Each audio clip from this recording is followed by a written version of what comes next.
إن الحمد لله نحمده ونستعينه ونستغفره ونعوذ بالله من شرور أنفسنا وسيئات أعمالنا من يهده الله فلا مضل له ومن يضلله فلا هادي له وأشهد أن لا إله إلا الله وحده لا شريك له وأشهد أن محمدا عبده ورسوله يا أيها الذين آمنوا اتقوا الله حق تقاته ولا تموتن إلا وأنتم مسلمون يا أيها الناس اتقوا ربكم الذي خلقكم من نفس واحدة وخلق منها زوجها وبث منهما رجالا كثيرا ونساء واتقوا الله الذي تساءلون به والأرحام إن الله كان عليكم رقيبا يا أيها الذين آمنوا اتقوا الله وقولوا قولا سديدا يصلح لكم أعمالكم ويغفر لكم ذنوبكم ومن يطع الله ورسوله فقد فاز فوزا عظيما أما بعد فإن خير الحديث كتاب الله وخير الهدي هدي محمد صلى الله عليه وسلم وشر الأمور محدثاتها وكل محدثة بدعة وكل بدعة ضلالة وكل ضلالة في النار قال الله عز وجل يا أيها الذين آمنوا اتقوا الله وذروا ما بقي من الربا إن كنتم مؤمنين فإن لم تفعلوا فأذنوا بحرب من الله ورسوله وإن تبتم فلكم رؤوس أموالكم لا تظلمون ولا تظلمون. ہر قسم کی حمد و ثنا، تعریف و توصیف، کبریائی اور بڑائی اللہ تعالیٰ کے لیے لائق و زیبا ہے. درود و سلام نازل ہو نبی مکرم جناب محمد الرسول اللہ صلی اللہ علیہ وسلم پر. محترم بزرگوں، نوجوان ساتھیوں، بھائیوں اور پردہ نشین اسلامی بہنوں، گزشتہ 2 خطبوں میں سود کے متعلق، سود کی مختلف شکلوں کے تعلق سے، اس کی مختلف قسموں کے متعلق اور معاشرے میں پائی جانے والی اس کی مختلف جو شکلیں ہیں اس پر بھی ہماری گفتگو ہوئی ہے. اور آپ کے سامنے یہ بات آئی کہ سود عربی زبان میں سود کے لیے ربا کا لفظ آتا ہے، اور ربا کا معنی ہوتا ہے بڑھنا. اور شریعت میں ربا کی 2 قسمیں ہیں. ایک ہے وہ ربا، وہ سود جس کو ہم جاہلیت کا سود کہتے ہیں، جو کہ قرض میں ہوتا ہے. کسی کے ذمے کوئی مال ہے، کسی کے ذمے کوئی چیز ہے جس کو اس نے بطور قرض کسی سے لیا ہے، تو لوٹاتے وقت وہ اس چیز کا یا اس مال کا جو مالک ہے وہ زیادہ طلب کرے، تو وہ جو زیادتی ہے وہ سود ہے. لیکن ایک بات یہاں یاد رکھنی چاہیے کہ کسی انسان نے کسی انسان سے، ایک آدمی نے دوسرے آدمی سے قرض لیا، اور ایسی کوئی شرط نہیں ہے کہ آپ کو لوٹاتے وقت اتنا زیادہ دینا پڑے گا، ایسی کوئی شرط نہیں ہے. لیکن لوٹاتے وقت اگر قرض لینے والا انسان اپنی مرضی سے بغیر کسی شرط کے اگر کچھ بڑھا کر کے ادا کرتا ہے تو اس میں کوئی حرج نہیں ہے. بلکہ نبی اکرم صلی اللہ علیہ وسلم نے اس عمل کو آپ نے بہترین عمل قرار دیا اور فرمایا ان خیارکم احسنکم قضاء، کہ تم میں بہترین وہ لوگ ہیں جو لوگ جب ادا کرتے ہیں اپنے قرض کو، جب واپس کرتے ہیں تو کچھ نہ کچھ اس میں اضافہ کر کے واپس کرتے ہیں. لیکن یہ اجازت تب ہے جب پہلے سے یہ شرط نہیں لگائی گئی، نہ قرض دینے والے کی طرف سے یہ شرط لگائی گئی ہے، نہ قرض لینے والے نے یہ شرط لگائی ہے کہ میں آپ کو 1 سال کے بعد دوں گا تو 10% بڑھا کر کے دوں گا، 5% بڑھا کر کے دوں گا. ایسی کوئی شرط نہیں. زید نے شعیب سے 10,000 روپے قرض لیے، اور 1 مہینے کے بعد جب زید نے شعیب کو 10,000 اس کے واپس کیے تو اس نے اس میں 1,000 اور بڑھا دیا، کہا کہ یہ لیجئے آپ 11,000 روپے رکھیے، یہ 1,000 میں نے محبت میں آپ کو دے دیا کہ آپ نے میری مدد کی تھی، یہ چلے گا، یہ جائز ہے اور اس میں کوئی قباحت نہیں ہے. لیکن پہلے سے یہ سودا طے نہیں ہونا چاہیے، پہلے سے یہ شرط متعین نہیں ہونی چاہیے کہ جب آپ مجھے لوٹائیں گے تو 10,000 کے بجائے 11,000 لوٹائیں گے. یہ شرط نہ قرض دینے والے کی طرف سے ہونی چاہیے نہ قرض لینے والے کی طرف سے ہونی چاہیے. یہ ایک بات ہو گئی. دوسری بات یہ کہ قرض کی، سود کی جو ایک دوسری قسم ہے جو کہ 6 چیزوں میں لاگو ہوتی، جس کا تذکرہ تفصیل کے ساتھ گزشتہ جمعہ میں آپ کے سامنے کیا گیا. وہ 6 چیزیں سونا، چاندی، جو اور گیہوں اور نمک اور اسی طرح کھجور ہے. اور سونا اور چاندی کے ساتھ کرنسی کو بھی شامل کر لیجئے تو یہ 3 چیزیں ہو گئی.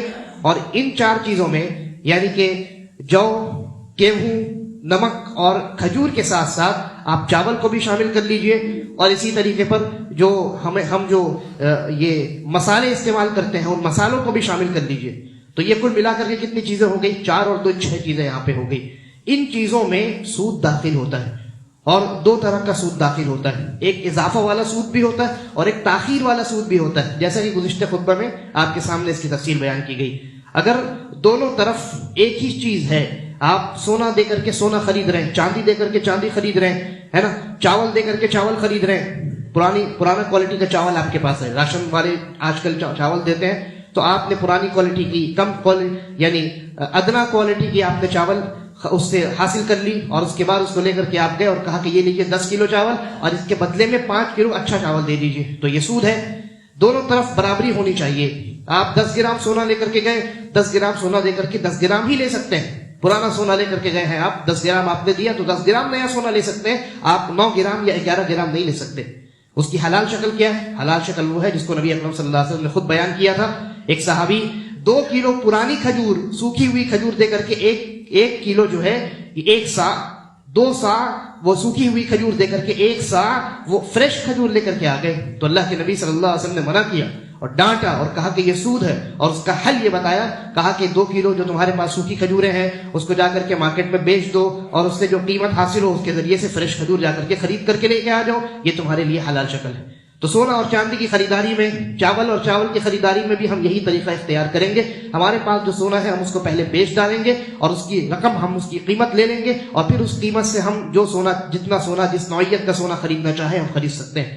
ہم نے ہمارے پاس 10 کلو رکھا ہوا ہے چاول، 10 کلو گیہوں رکھا ہوا ہے نا، اس میں کنکر ہے یا وہ پالش کیا ہوا نہیں ہے یا اچھی کوالٹی کا نہیں ہے، ہمیں اچھی کوالٹی کا چاہیے. تو ہم کیا کریں گے؟ مارکیٹ میں جا کر کے، بازار میں جا کر کے، دکاندار کے پاس جا کر کے ہم اس کو بیچ دیں گے اور اس کی قیمت وصول لیں گے، اور اس پیسے سے ہم جو چاہیں گے خریدیں گے. چاہے ہم چاول خریدیں، جس نوعیت کا چاہے خریدیں، جتنا چاہے خریدیں، کوئی حرج کی بات نہیں. اس پر تفصیلی گفتگو ہماری جو ہے وہ پچھلے خطبے میں ہو چکی ہے. میں نے بس یہ کہ یاد دہانی کے طور پہ اور یہ کہہ لیجیے کہ تذکیر کے طور پہ میں نے یہ باتیں آپ کے سامنے مختصر میں دہرا دی ہے آج کے خطبے کے مقدمے کے طور پہ. اب آج کا جو خطبہ ہے وہ ہم سود کی تباہ کاری اور سود کے نقصانات پر آج کے خطبے میں ہم گفتگو کریں گے. دیکھیے، سود یہ ایسی مذموم شے ہے کہ پورے قرآن مجید میں اللہ تبارک و تعالیٰ نے کسی گناہ کے ارتکاب پر اتنی بڑی سزا نہیں سنائی جتنی بڑی سزا سود کے کھانے پر اور سودی لین دین کے معاملات کرنے پر اللہ تبارک و تعالیٰ نے سنائی. کیا سزا سنائی؟ کہا فَأْذَنُوا بِحَرْبٍ مِّنَ اللَّهِ وَرَسُولِهِ. اگر تم سود لیتے ہو، سود دیتے ہو، تو اللہ سے اور اس کے رسول سے جنگ کرنے کے لیے تیار ہو جاؤ. اللہ سے اور اس کے رسول سے جنگ کرنے کے لیے تیار ہو جاؤ. یہ ایسی بڑی سزا ہے اور ایسی خطرناک بات ہے کہ ایک انسان اللہ تبارک و تعالیٰ سے جنگ کرنے کے بارے میں سوچ بھی نہیں سکتا. چاہے جائے کہ وہ انسان سود کھائے یا سود کھلائے اور اللہ رب العالمین کے خلاف اعلان جنگ کرے.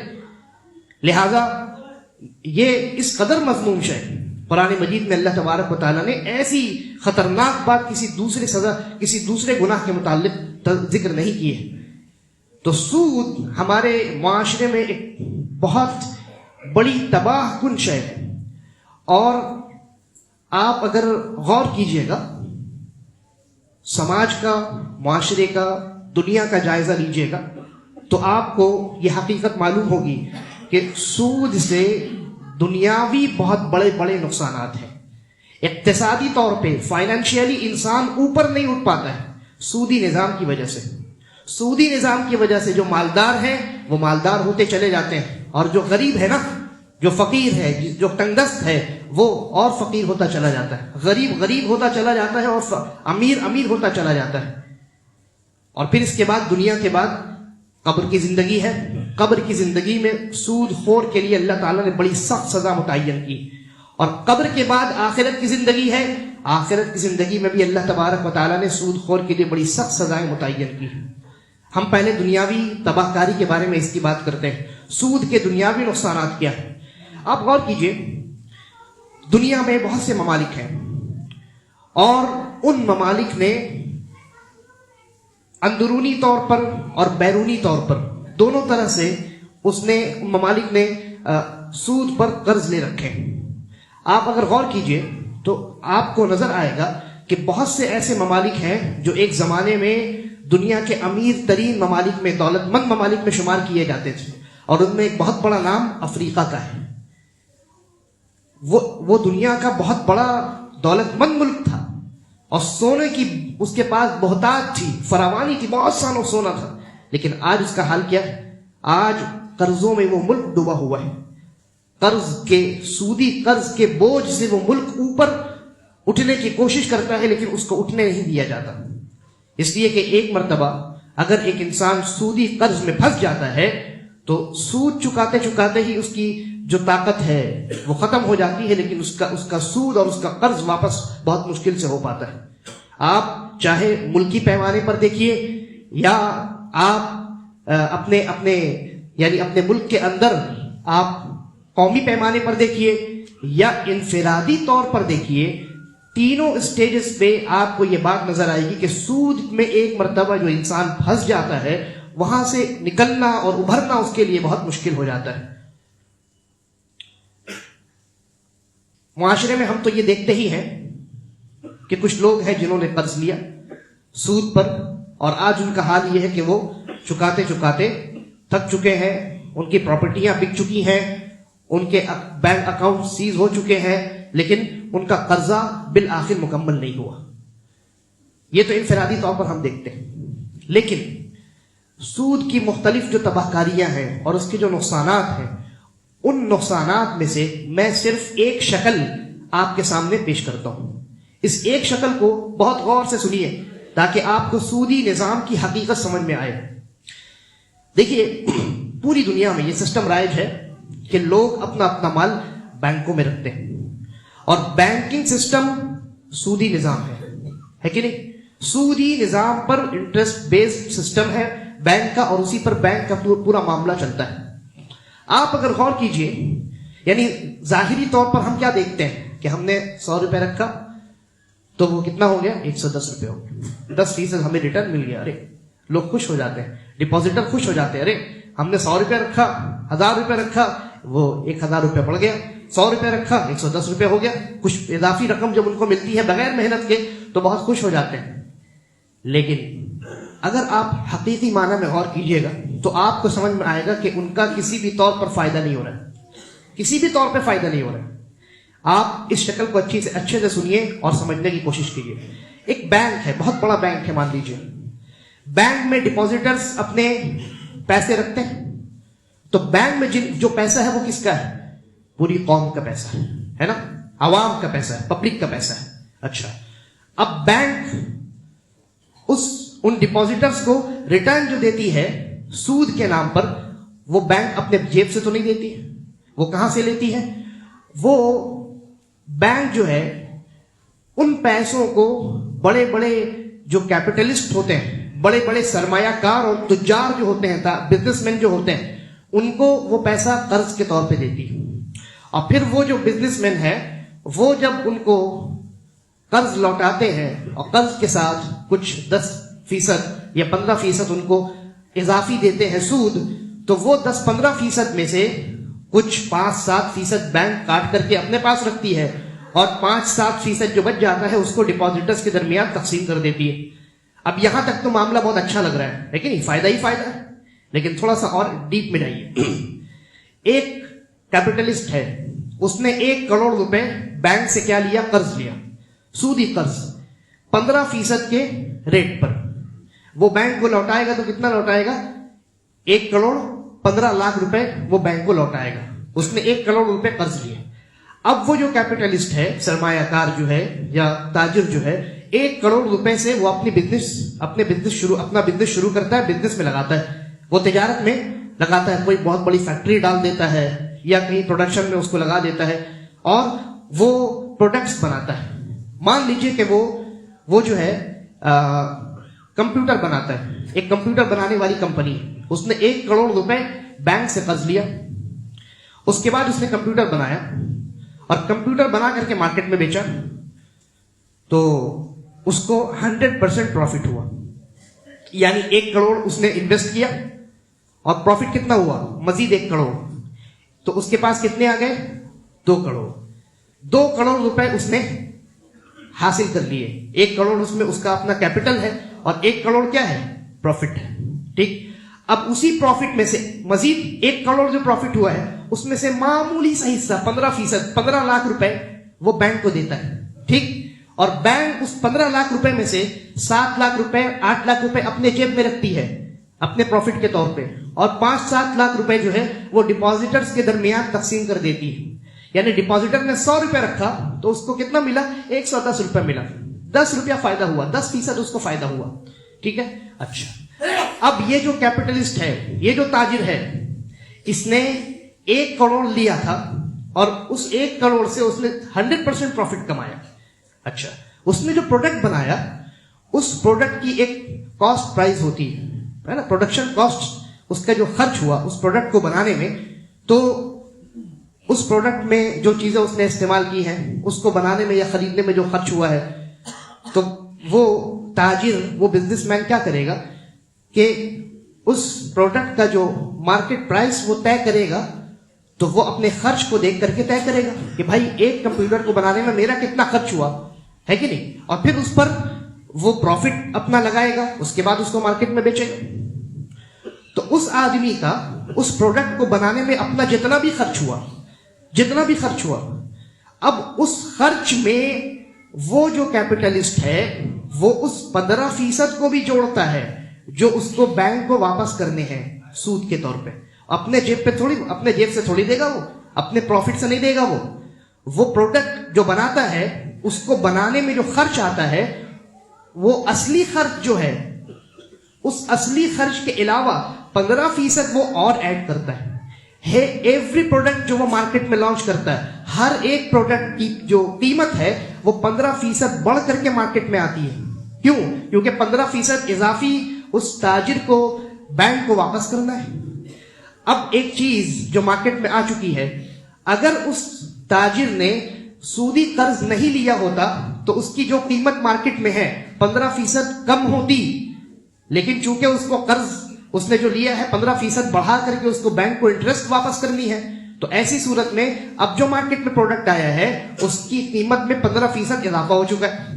اچھا, اب آئیے ڈپوزیٹرز کی طرف. اب اس نے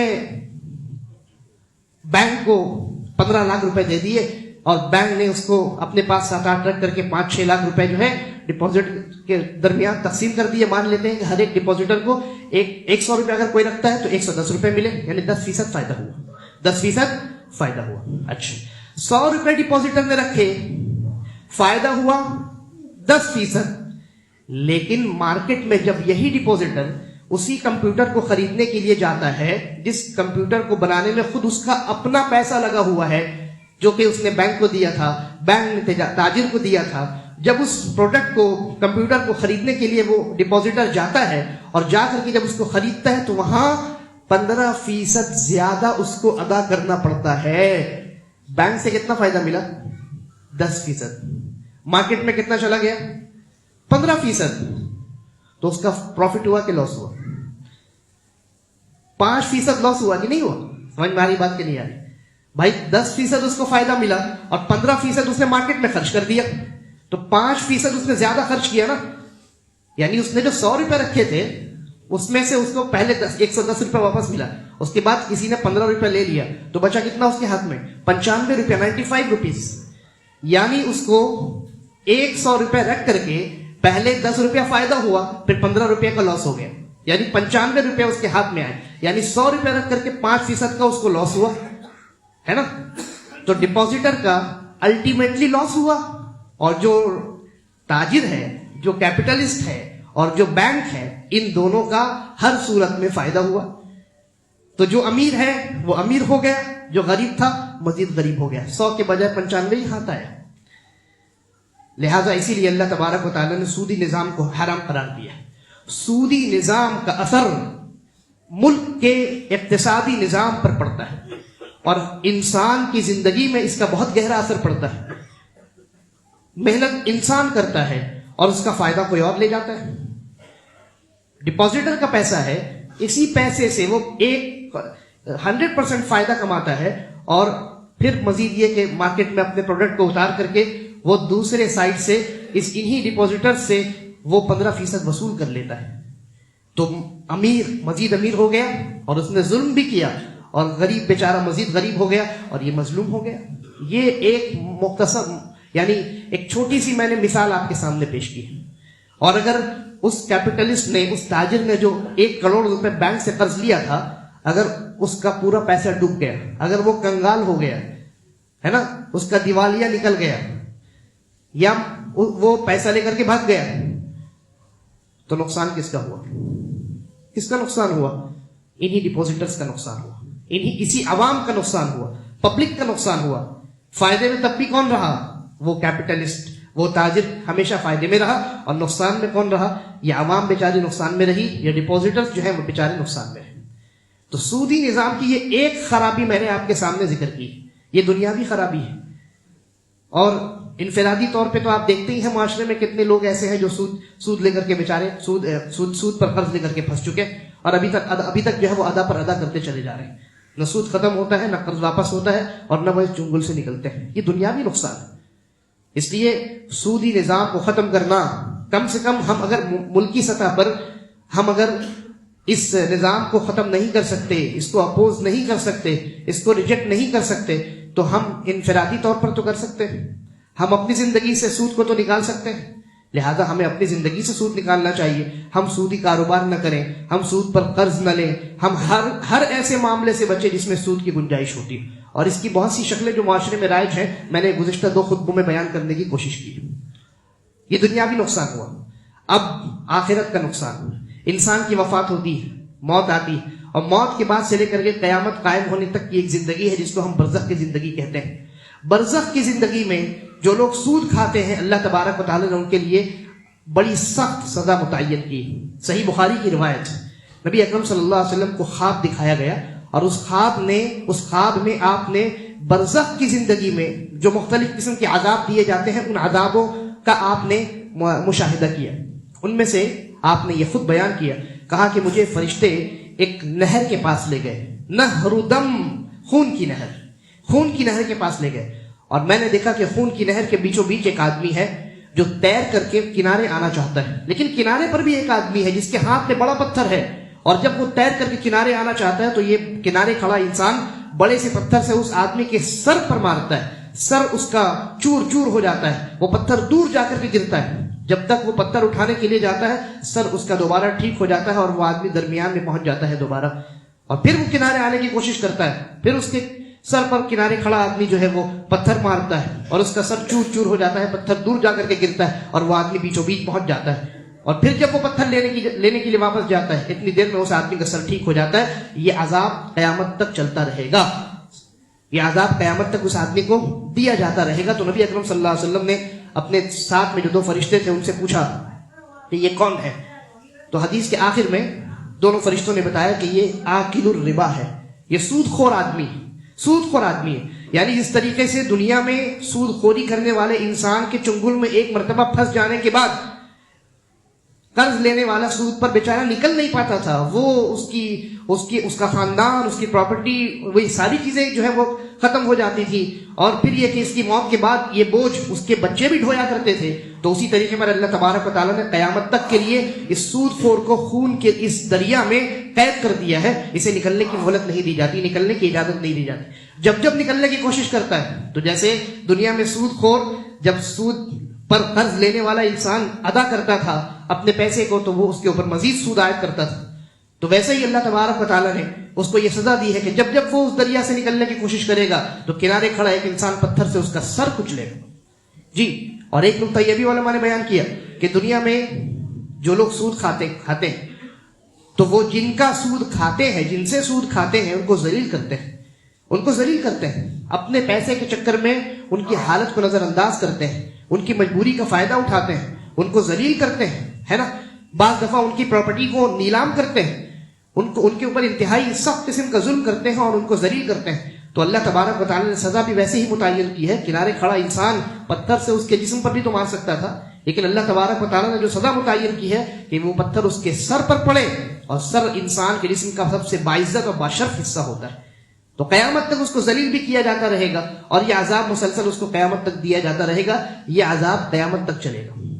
اور پھر اس کے بعد قیامت کے قائم ہونے کے بعد نبی اکرم صلی اللہ علیہ وسلم نے دنیا میں ایسے آدمی کے لیے جو سزا سنائی ہے، آپ سنا کر کے جو گئے ہیں، جس سزا کا تذکرہ کیا ہے، فرمایا لعن اللہ آکل الربا وموکلہ الی آخر الحدیث، اللہ رب العالمین نے سود کھانے والے، کھلانے والے، لکھنے والے اور گواہوں پر لعنت فرمائی ہے۔ اللہ کی لعنت ایسے انسان کے ساتھ دنیا میں بھی رہتی ہے، قبر میں بھی اللہ کی لعنت اس کے ساتھ ہوتی ہے، اور قیامت میں جس انسان کو اللہ کی لعنت حاصل ہو جائے، جو انسان اللہ کی لعنت کا مستحق ہو جائے، تو کیا وہ جنت میں سیدھا داخل ہو سکتا ہے؟ ہرگز نہیں، جہنم میں اسے سزا کاٹنے کے لیے اللہ تبارک و تعالیٰ داخل کرے گا۔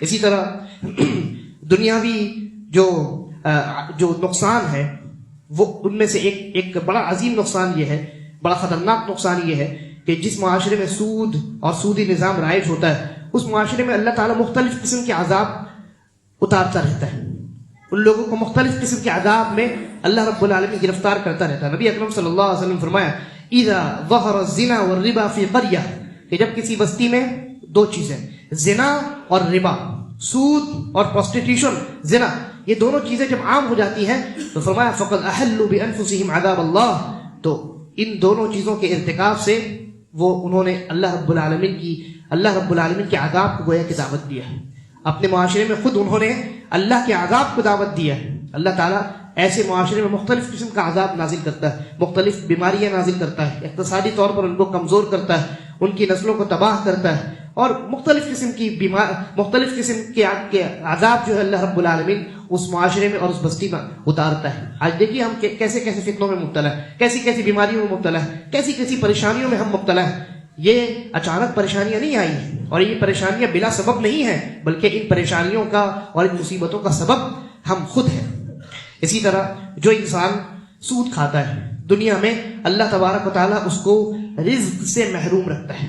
قرآن میں اللہ تبارک و تعالیٰ نے یہودیوں کے بارے میں فرمایا فَبِظُلْمٍ مِّنَ الَّذِينَ هَادُوا حَرَّمْنَا عَلَيْهِمْ طَيِّبَاتٍ أُحِلَّتْ لَهُمْ وَبِصَدِّهِمْ عَنْ سَبِيلِ اللَّهِ كَثِيرًا وَأَخْذِهِمُ الرِّبَا وَقَدْنُهُ عَنْهُ وَأَكْلِهِمْ إِلَى آخِرِ الْآيَةِ، کہ ہم نے یہودیوں کے اوپر حلال اور پاکیزہ چیزوں کو حرام کر دیا۔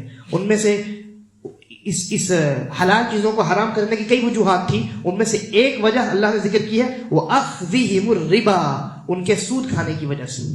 یہودی لوگ جو ہے نبی اکرم صلی اللہ علیہ وسلم کے زمانے تک سود خور ہوا کرتے تھے، سماعون للکذب اکالون للسحت، قرآن نے کہا کہ وہ جھوٹ سننے سنانے والے اور بہت زیادہ سود کھانے کھلانے والے تھے۔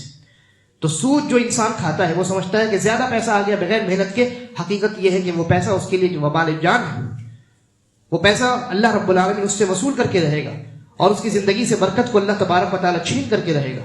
اللہ نے فرمایا یمحق اللہ الربا ویربی الصدقات، اللہ رب العالمین ربا کو مٹاتا ہے، ربا کو ختم کرتا ہے۔ جو انسان سودی لین دین کرتا ہے اللہ تعالیٰ اس کی زندگی سے برکت ختم کر دیتا ہے۔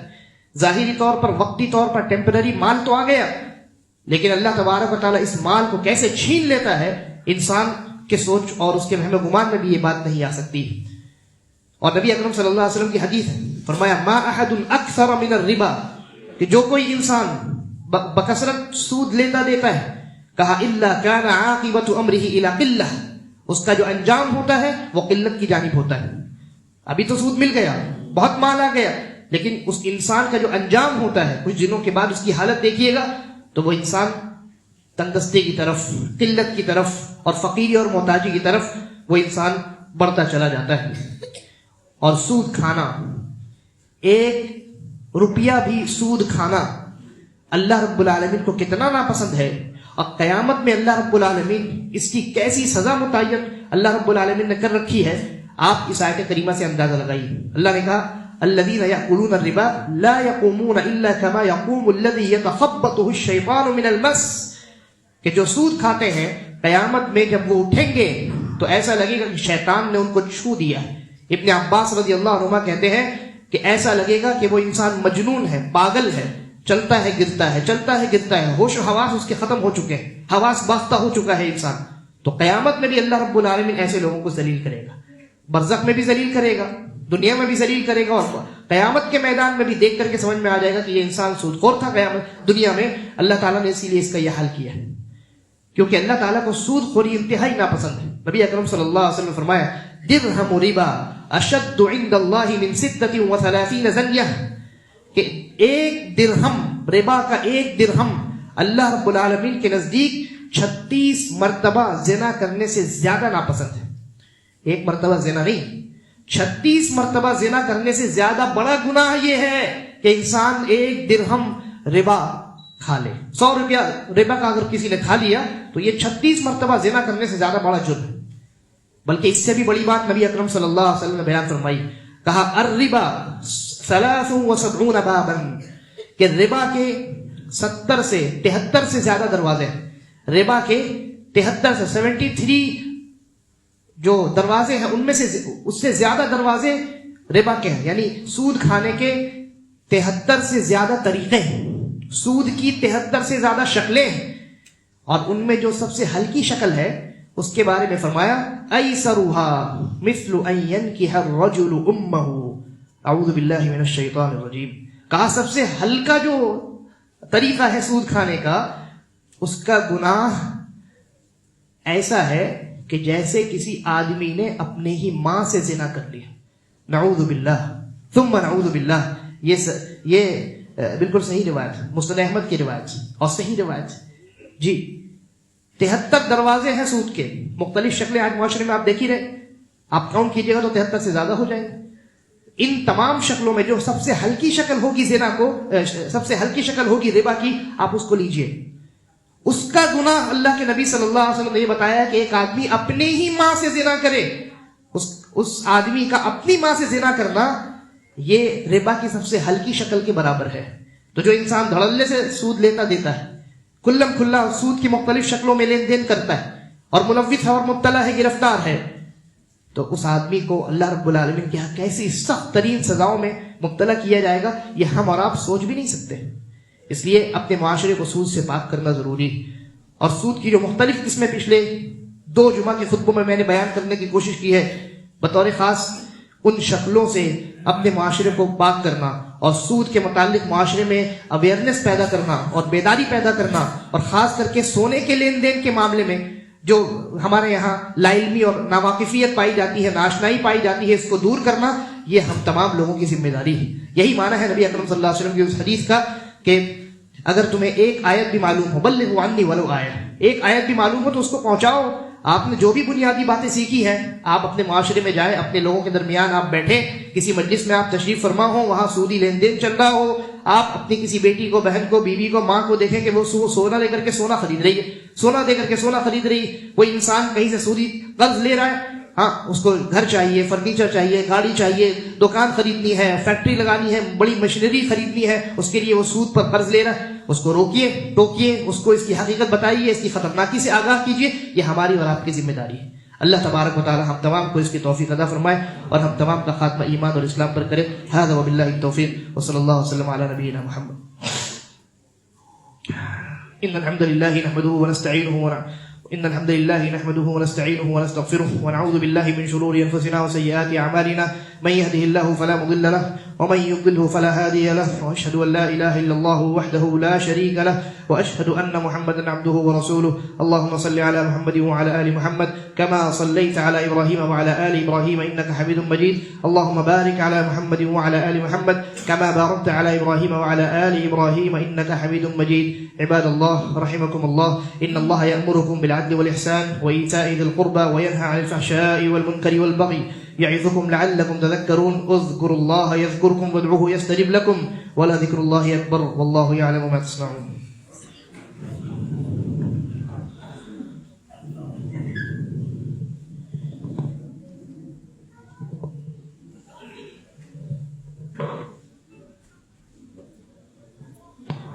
الله أكبر الله أكبر، أشهد أن لا إله إلا الله، أشهد أن محمد رسول الله. حي على الصلاة حي على الفلاح، قد قامت الصلاة قد قامت الصلاة. الله أكبر الله أكبر، لا إله إلا الله.